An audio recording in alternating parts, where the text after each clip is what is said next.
O tópico mais controverso da história do treinamento esportivo e eu inventei de falar dele em 30 minutos.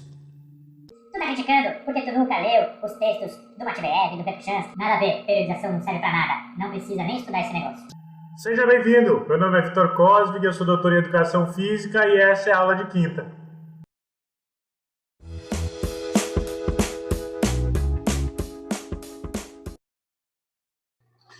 Muito bem, meus amigos, muito bom dia, sejam bem-vindos a mais uma aula de quinta. O meu nome é Vitor Cosvig, eu sou doutor em Educação Física e hoje eu arrumei um problema para mim gigantesco. Eu vou tentar explicar, ou pelo menos citar algumas das críticas que levam as pessoas a perguntar se a periodização está em crise, né?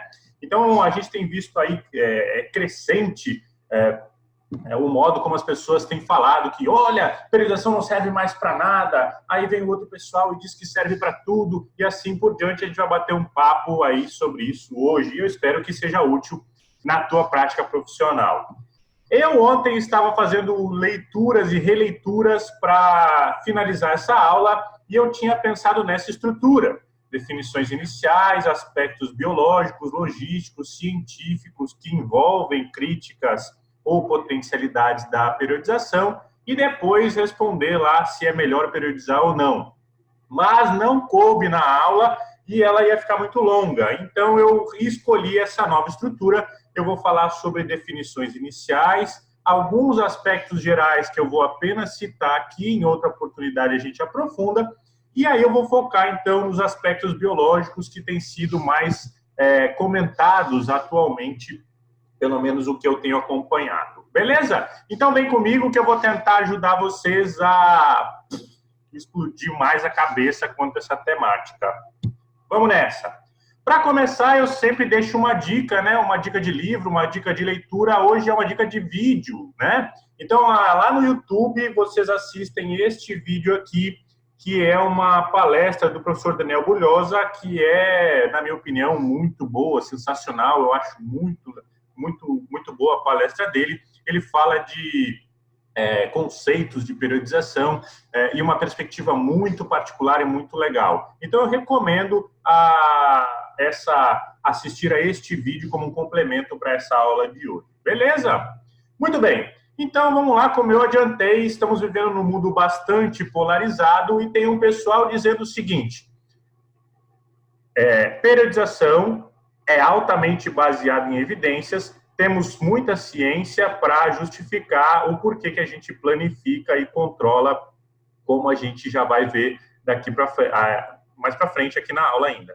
Mas tem um outro pessoal dizendo que lá para o outro lado, os conceitos de periodização, a estrutura que é sugerida, é mais guiada por tradição do que necessariamente por evidências de fato, né? E a gente vai ficar tentando discutir se ela é mais para cá ou mais para lá hoje, a partir dos elementos que eu vou apresentar para vocês.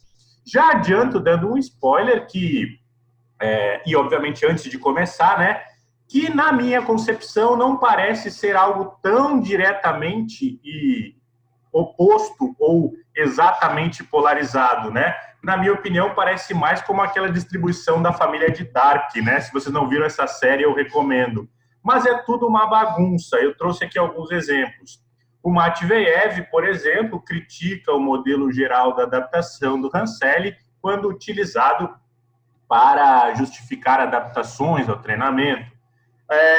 Já o Verkhoshansky usa este modelo geral da adaptação como uma das bases, né, para a sua proposta de treinamento em blocos, né? E aí nós temos outras críticas de apoiadores do Matveev que criticam também o modelo do Rancelli e do Verkhoshansky.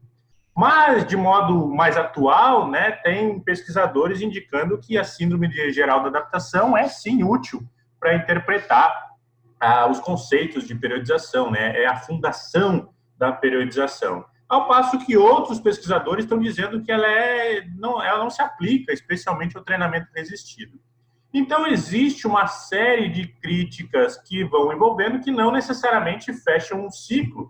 Elas mais parecem aí uma família do Dark, como eu estava comentando antes. Então, não é o papo de ser A ou B, de defender este lado ou aquele lado, é mais o papo de entender os argumentos e ver quais deles, né, se encaixam melhor nas tuas perspectivas. Ah, professor Vitor, citou tudo muito rápido aqui. É porque eu vou abranger esses conceitos agora durante a aula, tá? Aqui foi só um exemplo do quanto esse tema é controverso.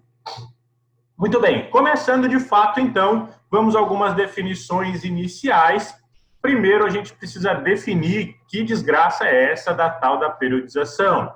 Nesse trabalho muito legal que eu recomendo, do Mujica, ele traz duas definições, que não são dele, né, mas duas definições muito utilizadas para periodização. Aproveito para recomendar a leitura do texto, porque este texto traz uma nova aproximação, uma nova proposta de periodização multifatorial. Então, ele fala sobre periodização da alimentação, ele fala sobre periodização da recuperação mental, ele fala da periodização da aquisição de habilidades técnico-táticas. Então, é uma proposta muito legal para modalidades individuais e coletivas. Bom, lá nesse texto ele cita alguns autores que definem, então, periodização como um processo de planejar sistematicamente um programa de treinamento de curto e longo prazo, variando as cargas de treinamento e incorporando descanso e recuperação adequados. Então, aqui a gente já pega alguns elementos, né? O planejamento sistemático de um programa, a preocupação com os prazos que precisam ser atingidos de acordo com os diferentes calendários e o foco sempre na variação das cargas, né? E, é claro, naquele descanso e recuperação para evitar o temido overtraining. Uma outra definição que eles também trazem é que a periodização seria o sequenciamento proposital de diferentes unidades de treinamento. Então, os ciclos e as sessões se combinam de modo longo, médio ou de curta duração para que os atletas possam atingir um estado desejado e os resultados planejados. Ou seja, é basicamente a forma como eu organizo o meu programa de treinamento, buscando um momento de pico, buscando um momento de maior desempenho, que é quando o meu atleta, o meu aluno vai atingir a sua melhor performance competitiva, ok? E aqui, de novo, nós temos outros elementos importantes, que são as unidades de treinamento, os prazos também sempre estão presentes, a formação de ciclos ou sessões, então, com aquele objetivo de atingir o estado desejado, aquele equilíbrio entre estímulo e recuperação. Beleza? Bom, e aí o próprio Matveev, dito então como o primeiro a sistematizar esses conceitos, não é ele que o primeiro a criar esses conceitos de treinamento, de progressão e tal, mas parece que é o primeiro que sistematiza numa lógica que começou a ser chamada de periodização. Então, algumas características que o Matveev destaca é que a integridade do processo de treinamento é garantida, olha que palavra forte, com base em uma estrutura definida, na qual existe uma ordem relativamente estável de união entre os componentes e uma correlação singular entre estes componentes. E, consequentemente, pega um caráter mais genérico, um caráter mais geral. Bom, aqui então temos outros elementos que são importantes. Temos, de novo, uma estrutura definida como sendo importante para garantir o sucesso do processo de treinamento, a ordem relativamente estável de distribuição dos estímulos, né? Então, percebam que nas diferentes definições nós temos alguns componentes que acompanham essa lógica da periodização. Então, de modo resumido, nós temos uma planificação de treino, uma estruturação de treino, que vai, então, seguir a lógica de desenvolvimento sequencial, né, de aptidão física, buscando, então, evitar excesso de treinamento e promover os ganhos ótimos de desempenho, ok?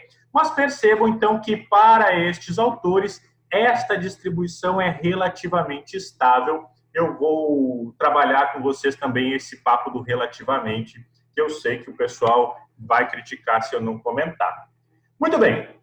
Antes de começar ainda, algumas definições. Muito dessas críticas que aparecem à periodização diz respeito à terminologia, né? E este estudo aqui, que ficou bem famoso atualmente, do grupo do Michael Stone, fala, de modo geral, sobre a síndrome geral da adaptação, do Hanselli, que eu já vou apresentar, mas indica que periodizar é diferente de programar. Deixa eu colorir para ficar mais fácil para a gente.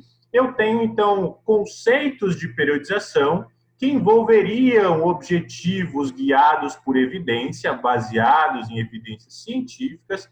Já mostrei para vocês que existem críticas sobre isso. Buscando a otimização da performance, controlar a fadiga, prevenção de lesões e assim por diante. Este sistema de periodização é dividido em ciclos, desde a vida toda até o ciclo diário, passando pelo quadrienal, o olímpico, o anual, macro, meso e microciclos, que vocês com certeza já ouviram estes termos. E temos também a diferenciação em fases, né? Que diferentes modelos usam diferentes nomenclaturas, mas nós temos aí de modo mais amplo, né? Aquela fase geral, não específica, a fase específica ou de transmutação e a fase, então, competitiva, onde o sujeito atinge o pico e depois o seu repouso, né? Então, para estes autores, isto tudo aqui estaria no contexto do que a gente chama de periodização.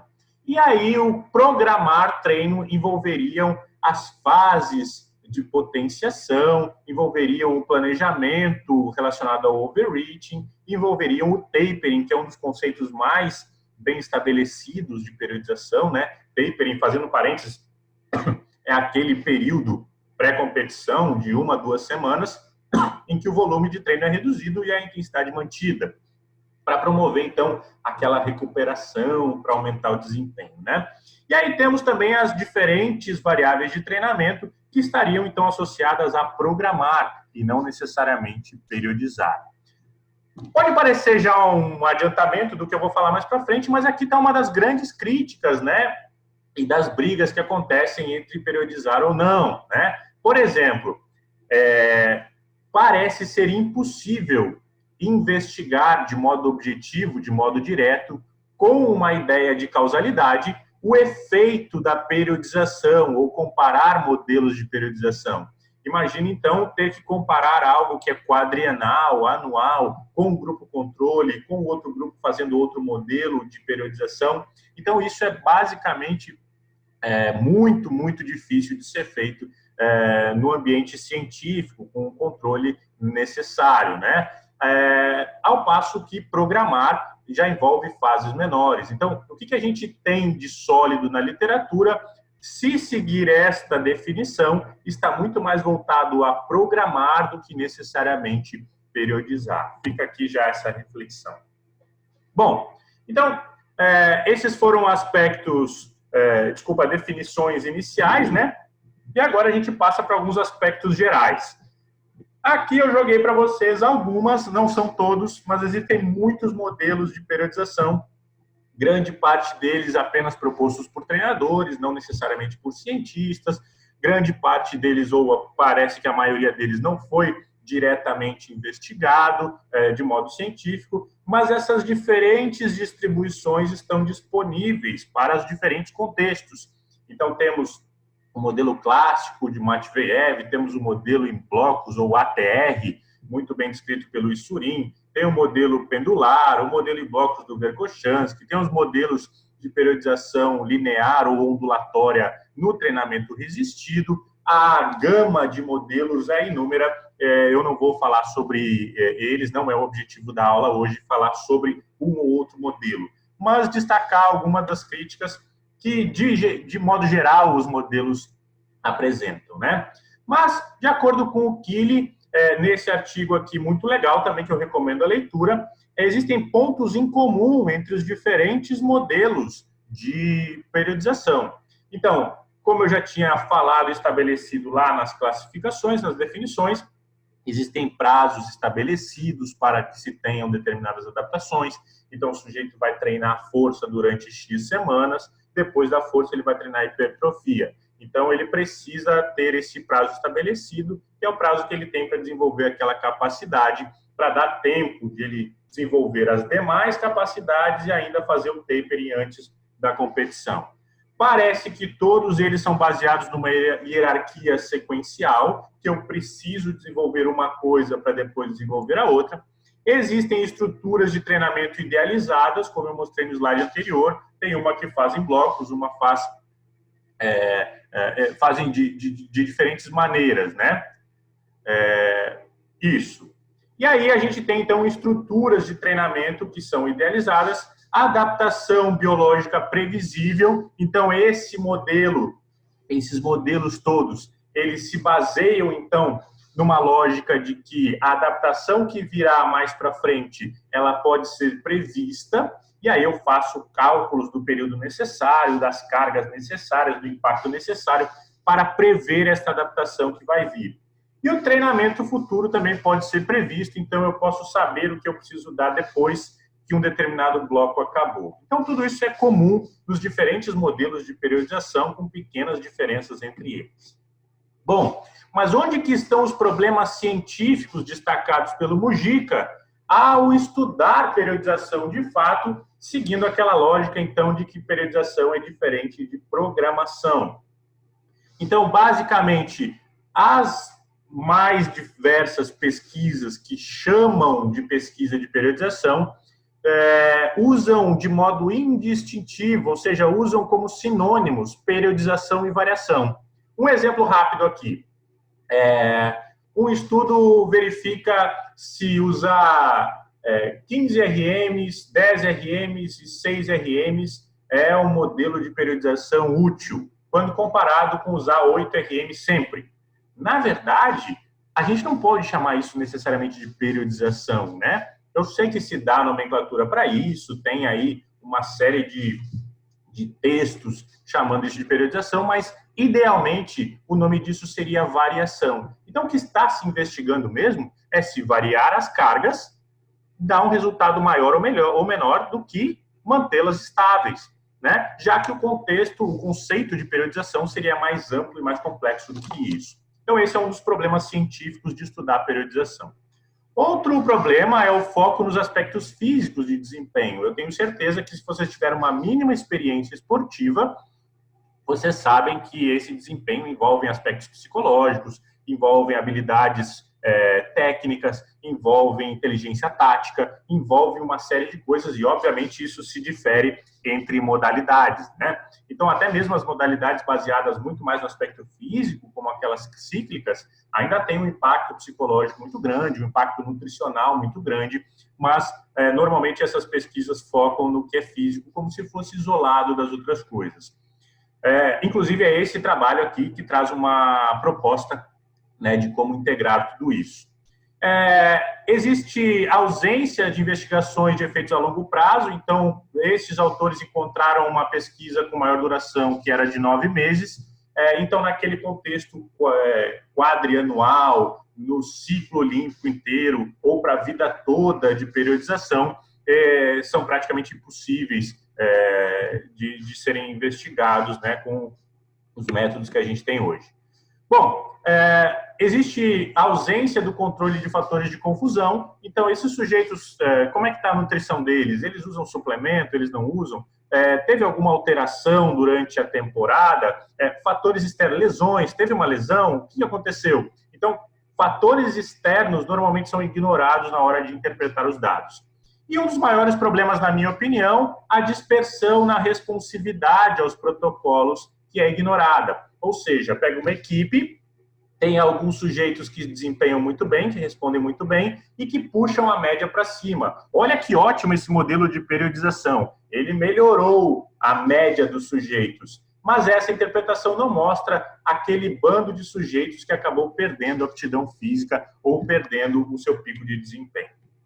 Bom, alguns outros pontos a considerar, e aqui sou eu mesmo que estou trazendo e só vou citar para a gente tocar o barco. Em outro momento eu posso falar de cada um deles se vocês me pedirem com muita vontade. Então me manda mensagem em algum lugar, ou comenta no YouTube, se está assistindo no YouTube, e diz assim, poxa, aquele lá dos pontos, mais pontos a considerar, eu quero saber. Então, uma das grandes críticas aos modelos é a dificuldade de frequência de picos, né? Então as competições estão ficando cada vez mais frequentes e os modelos, especialmente os clássicos, não permitem esse grau de frequência de picos de desempenho, né? Outro questionamento é que todos eles apresentam uma fase geral, mas existe, eu vou apresentar mais para frente, um questionamento sobre a necessidade de ter uma fase geral. Existe uma variação arbitrária de cargas, então começa com essa carga, depois muda para aquela, sem muita explicação mais aprofundada. Os períodos são rígidos e pré-definidos, aqui vale uma ressalva, né? De acordo com os autores, não é que o modelo clássico ou o modelo em blocos, eles são rígidos e não podem ser alterados. O que acontece é que as variações, inclusive baseadas em monitoramento, elas ficam para dentro dos microciclos e dos mesociclos. Mas os períodos que são determinados, eles seriam, então, rígidos, né? Então, existe uma aposta na previsibilidade, então eu estou apostando que o que eu estou fazendo aqui prevê o desempenho que eu estou tendo lá na frente, e algo que para mim é contraditório, eu não sei para vocês, mas normalmente estes modelos apresentam maior volume de treinamento na fase geral. Então, vocês conhecem aquele modelo clássico, mais volume no início, menos intensidade, que vai trocando depois, né? Então, o maior volume de treinamento fica naquilo que não é necessariamente específico aos atletas. Dito isso, eu vou só jogar isso aqui para o fogo, porque não vai dar tempo de falar sobre essas coisas. Nós vamos focar nas críticas relacionadas aos aspectos biológicos. Então, vem comigo, bora lá, que vai dar tempo. Então, nós temos aqui um dos principais conceitos, né, que se baseiam, né, os conceitos de periodização, que é, então, a síndrome geral da adaptação proposta por Ranselli na década de 50, um pouco antes. Bom, o que este princípio geral da adaptação, essa síndrome, diz para a gente, né? Então, vocês têm um nível de controle, um nível de adaptação X, aqui neste período de base, e logo após um estímulo, existe o que ele chama de fase de alarme, ou reação de alarme, né? Então, essa reação de alarme geraria uma queda de controle e uma série de adaptações fisiológicas que, mais para frente, promoveriam um aumento na resistência desse sujeito. Se a carga for excessiva, não der descanso, o sujeito entra em exaustão, né? Ou entraria em overtraining. E este modelo, apesar de ter sido investigado em roedores e apesar de ter sido investigado com patógenos, na maioria dos casos, com doses tóxicas e bastante elevadas, ele foi transferido para a lógica do treinamento esportivo, muito associado depois com a proposta do Yakovlev de supercompensação e etc. e tal. Bom, como eu tenho certeza que vocês já conhecem esse modelo, basicamente nós temos duas propostas para entender ele, né? A primeira de uma proposta aguda, que eu tenho um estímulo que gera essa fase de alarme e logo em seguida uma recuperação, onde eu incluiria uma nova sessão de treino. Ou, como estes autores estão apresentando, numa lógica um pouco mais ampla, né? Então, eu teria uma fase de acumulação, aqui o modelo ATR, é o de periodização. Eu tenho uma fase com maior volume, maior impacto no sistema do sujeito, o que gera, então, essa fase de alarme. Ele começa a recuperar, fazendo a transição para aquilo que é mais específico, e aí, então, ele realiza com um bom desempenho esportivo. Depois, ele faz aí uma transição, uma recuperação, para evitar o overtraining. Então, percebam como que esse modelo, essa teoria do Ranselli, ela está enraizada no que a gente entende sobre prescrição de treino, quantificação do tempo de repouso e respostas da periodização. Mas este modelo não está aí sem críticas, né? Então, eu vou começar aqui, acompanhem a luzinha, este grupo de pesquisadores, depois seguiu, né, os trabalhos do Ranselli. E aí percebam que este grupo, ao identificar, ao tentar aprofundar esses conceitos iniciais, eles acabaram testando a diferença entre cargas distintas, né? Então, cargas leves, cargas médias e cargas altas de treinamento, né? Então, qual que seria a ideia inicial ao respeitar o modelo original do Ranselli? Que nós teríamos, então, essa fase de alarme, e logo na sequência, então, um aumento na resistência que levaria a uma recuperação subsequente. Ou seja, fugir da zona de resistência seria necessário para aumentar o meu nível de resistência. Mas parece que os dados, de fato, mostraram outras coisas. Quando eu falo de cargas médias e leves, é possível se manter na zona de resistência, numa zona saudável, numa zona ok, e ainda assim ter uma manutenção de longo prazo nessa zona de resistência, quando essas cargas são adequadas. Inclusive, é daqui que surge aquela ideia de que cargas triviais não excitam, de que cargas leves apenas excitam, que cargas moderadas seriam adequadas para promover adaptações e que cargas muito pesadas levariam, então, ao aumento da característica catabólica e não favoreceriam a adaptação, né? Diminuiriam o meu nível de resistência do organismo. Então, parece que nem tudo é tão bonito como estava sendo mostrado naquela teoria inicial. O grupo do Lonek tem batido bastante nessa tecla e ele traz alguns poréns além desses que eu já apresentei. A diferença entre roedores e humanos, que é clássica, precisa ser considerada. Os roedores faziam exercício forçado. Então, percebam, é diferente o teu aluno, o teu atleta subir na esteira e fazer o treino dele automotivado, com a tua motivação externa, com o objetivo sendo visualizado na frente, de um ratinho que ou corre ou toma choque na cauda, né? Eles comentam que as doses aplicadas eram absurdamente altas, eles chamam de nível tóxico de cargas, e que dificilmente a gente conseguiria replicar com treinamento essas cargas no mundo real, né? E aqui eles fazem uma ressalva que parece que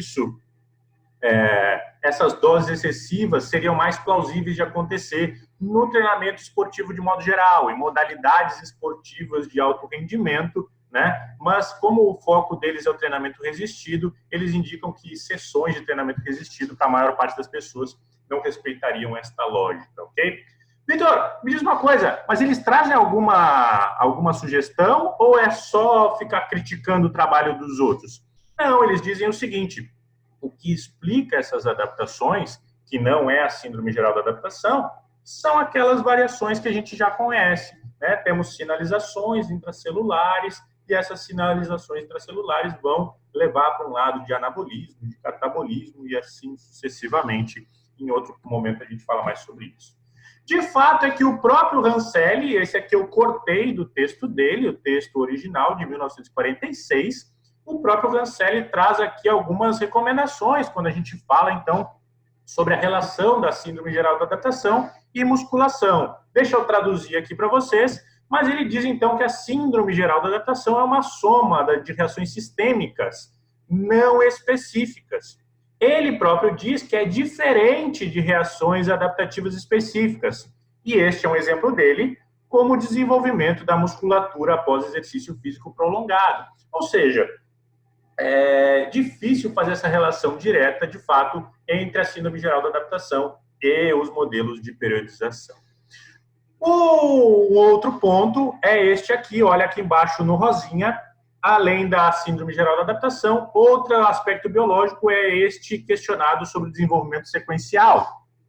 Então, se vocês forem olhar os principais modelos de periodização, eles vão dizer, então, que eu tenho um período de hipertrofia, outro de força e hipertrofia, outro de força, às vezes um de potência, às vezes de potência e velocidade, mas existiria, então, uma lógica de que para desenvolver, por exemplo, força, eu precisaria ter hipertrofia. Para desenvolver potência, eu preciso ter primeiro força.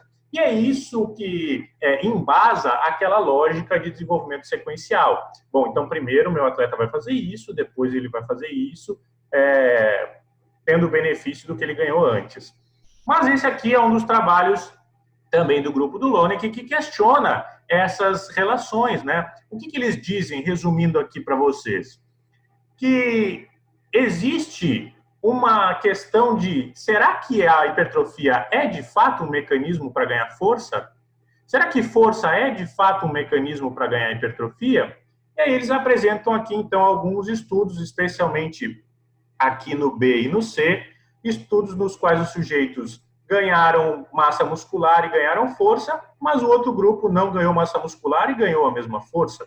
Neste outro caso aqui, este sujeito ganhou massa muscular e ganhou força, mas esse sujeito ganhou massa muscular e não ganhou força. Então, os estudos na categoria B e C deste trabalho aqui, deste diagrama, mostrariam que talvez essas adaptações são relacionadas, mas não necessariamente uma causa a outra, o que significa que eu não precisaria de uma para gerar a outra, né? Bom, lá na aula de potência, que vocês vão assistir lá no canal do YouTube, eu já expliquei bem, existe também um outro conceito relacionado ao desenvolvimento sequencial, de que eu posso ficar baseado em adaptações específicas, né? Especialmente voltadas para a potência. Se eu desenvolver potência baseado em força, eu posso acabar diminuindo a velocidade, a minha capacidade de executar movimentos em alta velocidade. E isso está relacionado com o conceito de concorrência que eu vou apresentar já mais na frente. Mas vocês podem olhar isso com mais calma lá na aula que está no YouTube. Então, aqui está essa ideia de concorrência. Como eu falei antes, muitos desses modelos são baseados em fases gerais que normalmente buscam desenvolver coisas que podem atrapalhar as próximas fases, né? Então, aqui está um estudo muito legal que mostra o seguinte: cargas maiores e cargas menores. Cargas maiores diminuem a potência dos sujeitos. Cargas maiores diminuem a agilidade dos sujeitos. Então, aqui a gente começa a questionar: será que eu preciso mesmo investir tanto tempo no treinamento de força máxima com cargas altas, se o que eu preciso depois é velocidade e potência? Para que eu vou desenvolver algo diminuindo o outro para depois fazer o contorno? Isso não faz muito sentido, mesmo no ponto de vista estético, né?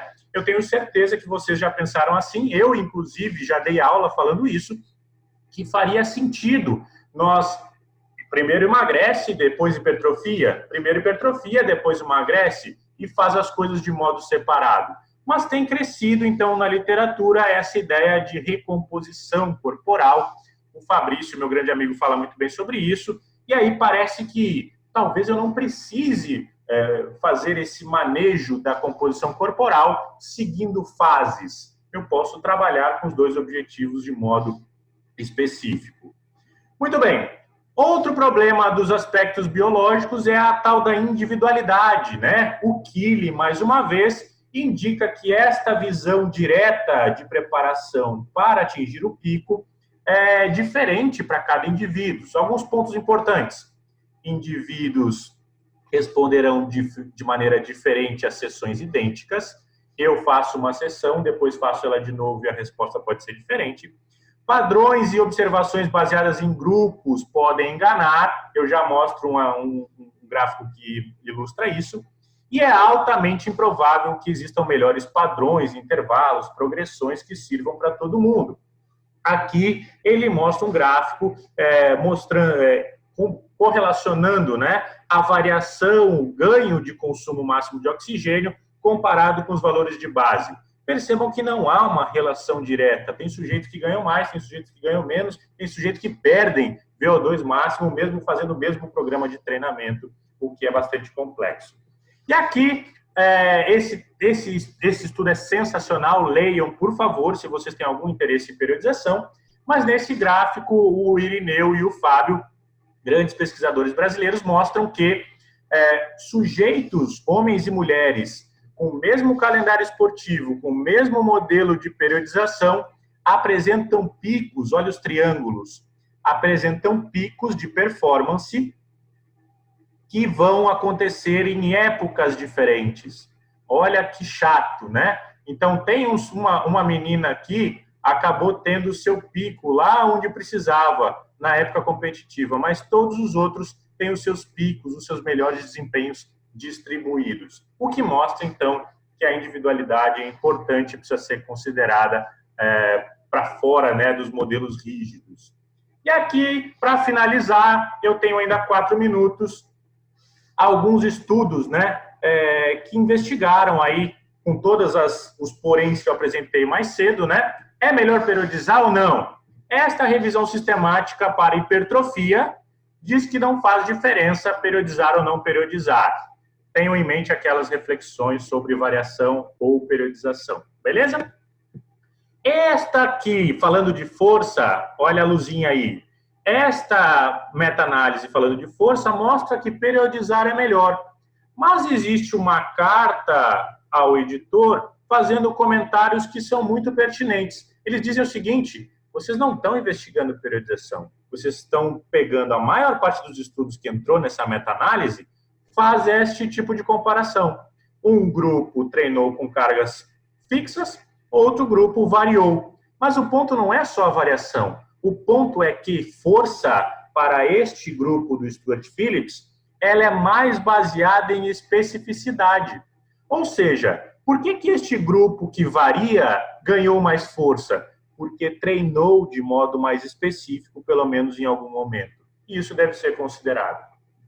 Lá na aula de periodização eu apresento este estudo também. Vai lá no YouTube, assiste a aula de periodização, falando que existem propostas muito interessantes que mostram resultados promissores quando se trabalha com carga ótima de potência, né? Então, nesse trabalho foram 7 semanas, foram comparadas 2 temporadas diferentes e parece que os ganhos são superiores, dadas todas as limitações desse modelo de estudo, mas a carga ótima tem sido uma das propostas, né, ou contrapropostas aos modelos de periodização.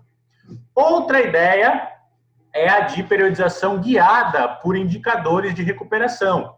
Esta aqui é uma ideia baseada, então, na variabilidade da frequência cardíaca. Também está na aula do YouTube lá sobre variabilidade da frequência cardíaca.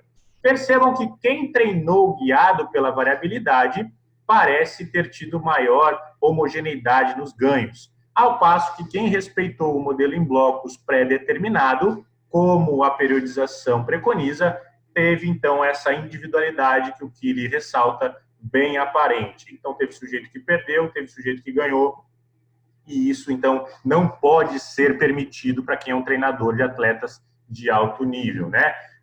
Este controle, este monitoramento permite, inclusive, olha que legal, que o teu atleta treine mais, porque tu vai estar com uma ideia, com uma informação garantindo que ele está recuperado e que pode receber esse impacto. Por fim, o próprio Killy resume tudo o que ele falou, dizendo que nós deveríamos coletar informação e tomar as decisões e os direcionamentos baseados nessas informações objetivas, subjetivas, de experiências e tudo mais. Isso que vai fazer com que a gente leve, então, o nosso treinamento para um caminho mais virtuoso. Beleza? E aqui, totalmente do tio Vitor, uma mensagem para casa. Abra sua mente, seja crítico e quebre as regras dos modelos muito fechados.